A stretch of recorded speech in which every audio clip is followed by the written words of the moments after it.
Reddit Fresh. Am I the idiot for prioritizing my dog over someone else's baby? I, male 43, was at the park with my 10-pound dog, 4, Alaskan Klee Kai, on a sunny but hot, female 77, day. An unfortunate feature of this small park is that it offers only one shaded area roughly female 10 by female 10, thanks to a lone tree. No surprise, when we arrived at the park, someone was in the shaded area already. I have a small outdoor, ventilated, about 36-inch in diameter, crate that I use to try to offer some protection, so rather than crowd the people there too much, I set up my own stuff a few feet away, but put the crate with the dog away from me, closer to the people that were there. I didn't want to encroach on their space myself, but in turn wanted to be clear that I was waiting to let the dog use the shade. As a small northern breed from Alaska, heat is something that I pay particular attention to. Roughly 45 minutes later, the people there get ready to leave. I take my earbuds out and start getting ready to move the dog crate over. As the people are about to leave, a woman walks over with her baby and stands right next to them. I look at her a bit incredulously, but she's ignoring me. At this point, it becomes clear to me what she's trying to do. Once the people leave, I proceed to move the crate over anyway, even though the woman is standing there. At that point, she finally acknowledges us, but all she says is really, with a very annoyed tone, as if to say, "How dare you?" I explain to her that I've been waiting a long time. She cuts me off and says, "But I have a baby." I responded by offering to share, but she clearly isn't interested. At this point, she has waved her partner over as if to say, "Come quickly." Her plan seems to involve me not being there at all. He comes over, they talk between each other again as if I don't exist.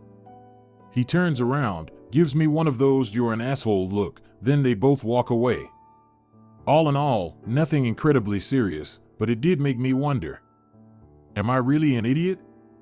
Edit, added missing word edit 2, clarified hot as female 77, edit 3, adding link to crate given the repeat questions. Not the idiot for the situation with the woman as you were sharing the space, but for everything else. YTA, don't get a dog if you're going to take it to the park to be crated up. You're deluding yourself. Your dog isn't enjoying the park while you have it created, and it doesn't have a choice. Just have it there with you on a lead if it's cool enough in the shade. Why the crate? Taking a cold weather dog to a hot climate to crate it up in a park in direct heat is cruel. Leave the crate at home. Take it for walks early in the morning or at night if it's too hot. It doesn't need to be with you if you want to relax in the heat. You're the idiot for the heat and park reasoning. I have 2 Klee Kai and I live in a hot climate. 77 is nothing for the breed and the sun is hard on kids. My AKK loves to sunbathe in 85 to 90 degree weather and they are fine. I don't see the point of creating your dog at a park either just to sit there or not walk around. Now, for the next story. Would I be the idiot if I had asked our friend to change her baby's diaper in the bathroom? I'm male 22, am married to my pregnant wife female 22, and have been married for almost a year and a half. We found out a couple of weeks ago that she's pregnant, which was both planned and hoped for, and by this point she's 8 weeks along. Morning sickness is bad and getting worse. We have D&D with a few of our college friends, all of whom are also married and roughly the same ages as us. We meet every Saturday, 6 to 10 p.m. The group is, as follows, with name changes for privacy: me wife Dungeon Master DM's hubby Dave, his wife doesn't play, Mark, his wife doesn't play, Steve, his wife doesn't play, Carla, married to Pete, Pete, married to Carla, Carla and Pete had their daughter 8 months ago, and she's a very healthy kid. Aside from a few personality differences between me and Pete that nobody knows except my wife, and the fact that Carla and Pete naturally just haven't shown up for the majority of the last year, work reasons, and to take care of the kid, the whole group is really close. Tonight was the first day that Carla and Pete have shown up in a few months, showing up without letting anyone know. Which is fine, I guess. I made dinner for everyone but them because nobody expected them and they didn't let us know. They haven't been active at all in the group chat that we have and have been pretty low contact for whatever reason, and so after a few weeks we just stopped including them in the campaign. Anyway, back to tonight. About an hour in, the kid starts screaming, and I'm sitting next to Carla and company, so it's right in my ear. Not horrible, because I can deal with loud noises, but Carla's not even acknowledging it, pretending like nothing's going on. Thankfully, we hadn't yet started the session and were still in the hanging out phase, so it wasn't detracting from the night, and all was well.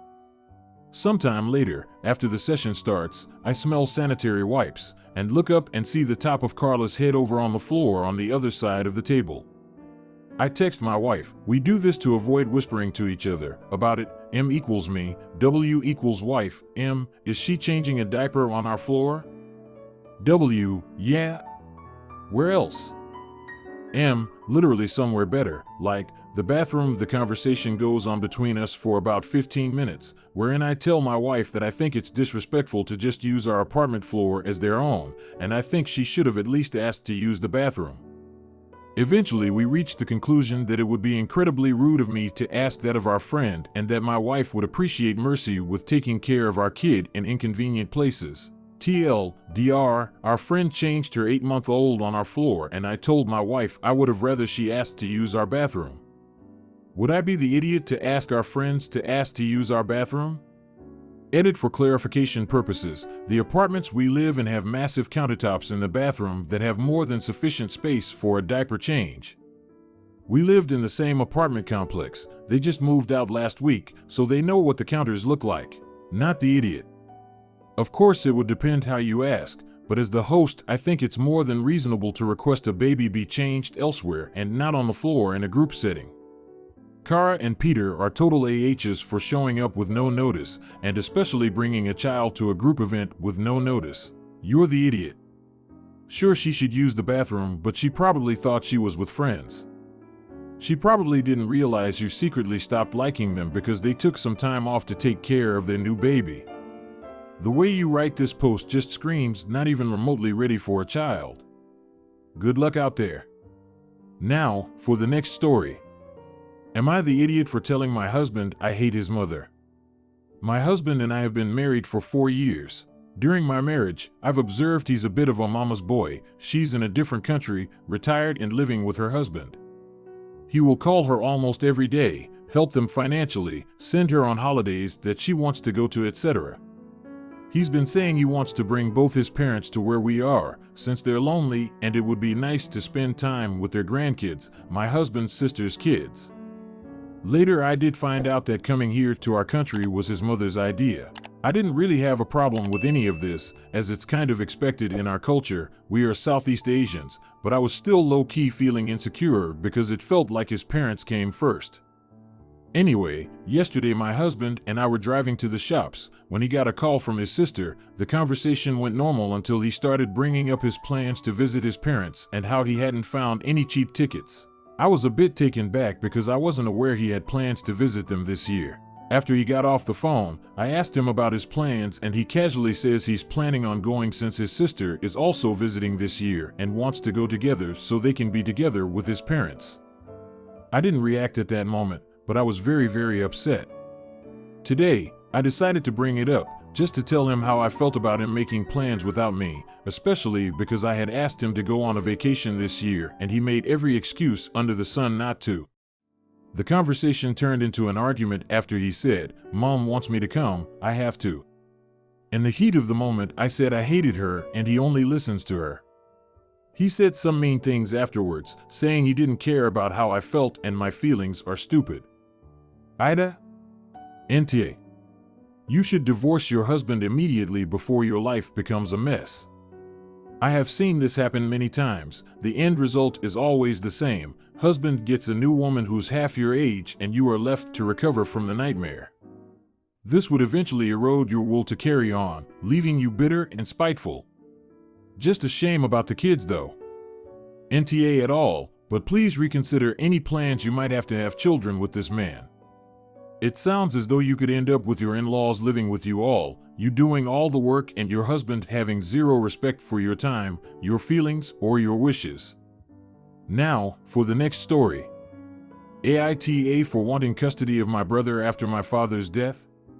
I, 23F, lost my mom in an accident when my younger brother Jamie was just 5 months old. Since our father was always working, I took care of Jamie whenever I wasn't studying for months, and my aunt helped out when I wasn't available. When Jamie was 9 months old, our father brought his new girlfriend, now stepmother, to live with us just 4 months after our mother's death. I didn't get along with her because I suspected that she and our father had been having an affair while our mother was still alive. However, she became Jamie's primary caregiver and raised him like her own son. After a troubled first year, we managed to keep our balance by ignoring each other. We only fought when she wanted to legally adopt Jamie. She tried like 5 times, which my maternal grandparents and myself objected to. In the end, my father agreed to wait until Jamie was old enough to decide for himself. I went to college in the same city as my maternal grandparents when I was 17, but I visited my brother every weekend that I could. Now, I live in the same city as my grandparents with my boyfriend, and we often play online games with Jamie. Unfortunately, our father passed away from a sudden illness caused by an unknown heart disease 3 weeks ago. When I spoke to my stepmother about bringing Jamie to live with me, she didn't react well and said she wouldn't let me take her son.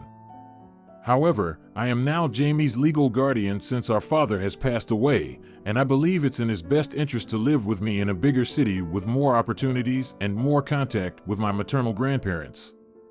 My stepmother has threatened to go to court to adopt my brother, but I plan to look for a lawyer as soon as possible. She also suggested that we let Jamie choose who he wants to live with, but I don't think it's fair to leave such a difficult decision up to a young child. My paternal family and stepmother's family are calling me a monster and saying that I want to take a child away from his mother. They also say that I won't know how to discipline him. However, I love Jamie just as much as my stepmother does, and I believe it's in his best interest to live with me. My maternal family and fiancé support me, but I'm wondering if Aita? Edit, the cities are 3 hours away. I propose to take him home every other weekend, and she can visit him whenever she wants. Edit 2, from previous experiences where she tried to stop my brother from spending time with my maternal grandparents, I know she would do the same to me. YTA for not talking to your brother about whether or not he wants to upend his life and move somewhere else. Your brother has been at least partly raised by someone he considers his mom. He has a house, a room, and a life. He presumably has friends. He deserves some consideration. It sounds like you've been at odds with your stepmom from the very beginning, but it doesn't sound like she's really done anything but marry your widowed father and help raise his motherless child. Even if you don't have any feelings for a woman who just lost her husband and now may lose her son, certainly you could have some feelings for your brother about taking him away from his mom. YTA. From your own words, stepmother has acted in a parental role for Jamie since he was 5 months old. She may not have adopted him legally, but she is his adopted mom regardless. From what you've written, I think you may be letting your hurt over losing your mom and your anger at the possible affair your dad had with stepmom overshadow what's best for your brother. Of course your mom can't be erased, but stepmom has been acting as his stepmother for his whole life basically. And now you want to force him to be uprooted after he just lost his dad and come live with you without even asking Jamie what he wants? That's just cruel. You need to put what's best for your brother ahead of your own emotions regarding your stepmother. Now, for the next story. Aita, I rehomed my daughter's dog. I, 60F, have a daughter, 28F, who we will call May. May lives with me along with her large dog. Now here is the issue.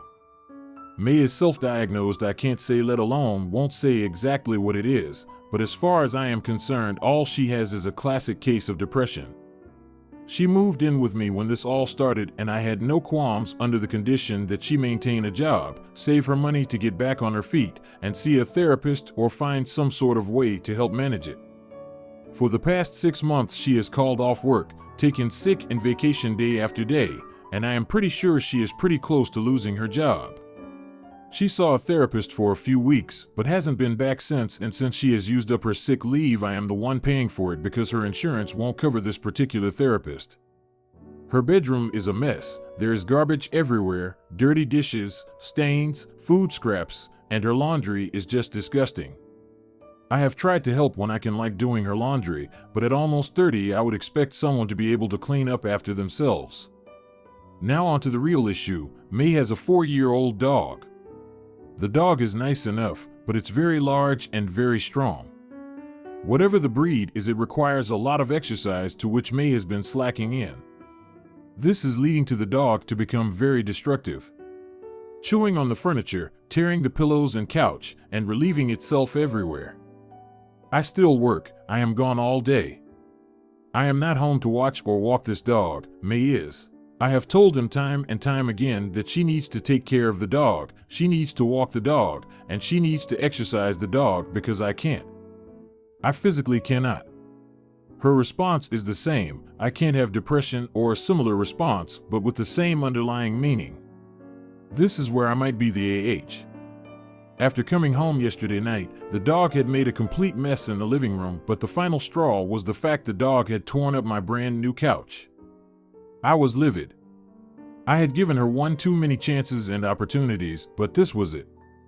I called up the neighbor boys, loaded the dog into the car, and took it to the nearest shelter. After coming home a few hours later, May decides to make an appearance to ask where her dog is, and I told her. Cue the screaming match. I was accused that I could have done more for the dog, and if I really loved her and understood her situation, I would have just taken care of the dog while she took care of herself. She has now locked herself in her room and is refusing to come out, claiming what I did was redeemable and everyone will know what a monster I was, and proceed to call up the whole family, dragging them into this nonsense. Now the whole family is involved and divided on this. Aita? Edit. For those of you commenting, the dog is legally mine. It's my name on the papers, and it's my name on the vet bills. She wanted a dog and I didn't have an issue. Now I do when it's in my home, destroying everything I own. NTA. I know people suffer from depression, and sometimes it takes all the will you have to just get out of the bed. Your daughter is lucky that you are providing her shelter. Even in her state, she should respect the boundaries that come with staying with someone else. If she is not able to take care of the dog, then it's not your responsibility as well. It's already mentally draining to take care of an adult with depression. You don't have to come home from work and take care of the dog as well. Hope your daughter feels better, but clearly you are NTA. NTA, I have depression and I have 2 large breed dogs. They are also both under 2 years old. Even on days that I don't have motivation, it doesn't take too much effort to make something to occupy the both of them. Of course, it's a bit easier for me because they have each other to play with.